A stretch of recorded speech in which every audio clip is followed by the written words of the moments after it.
Because when I need to do my medical checkup, most of the times I have to go to the United States. Because moi paye au foute moi vieux injection ici. Okay?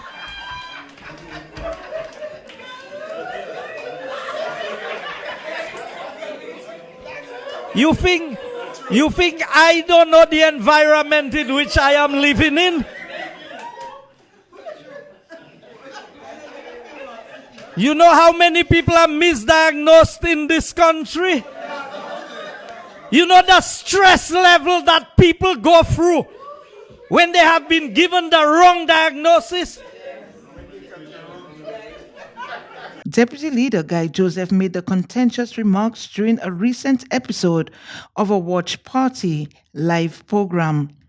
He spoke in connection with a memo circulating about St. Lucians applying for visas to the United States. His comments, which targeted the health sector, have drawn sharp rebuke from Dr. Keith Mondesir, the former health minister. Dr. Mondesir expressed his disgust at both the United Workers' Party leader and Joseph's comments. This is very disgusting. It is low and it is cheap and it's unpatriotic. Some of the things I'm hearing from the United Workers' Party, Guy Joseph, and also Alan Chasney.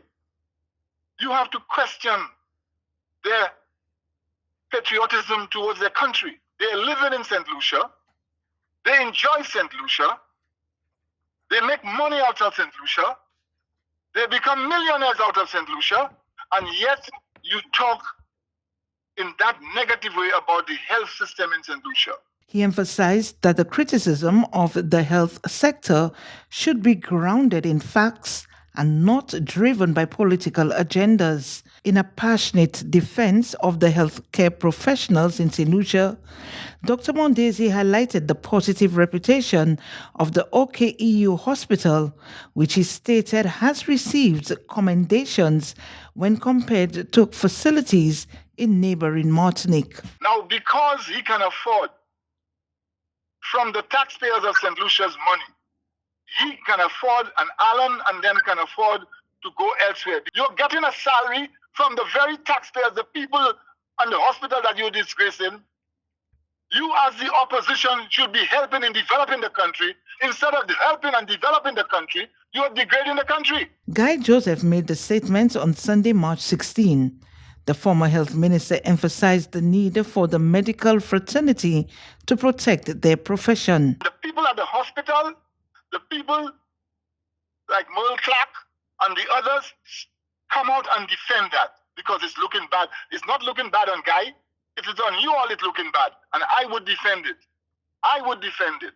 So I'm expecting to hear from them the same way they heard from me. I am speaking as an ex-minister of health. I know the care we have. We don't have the best, but we don't have the worst.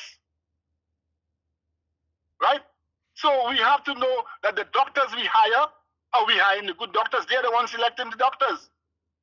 They have to come out. The people that are doing the selection and selecting the doctors, they have to come out and say and defend what is being said, how poor they are. Dr. Mondesir concluded his remarks by affirming that St. Lucia boasts some of the most respected and professional doctors in the region, cautioning against the damage that such criticism could inflict on the healthcare sector. When Guy and Alan are disgracing their country, belittling their country, instead of giving ideas and saying, how can we prove it?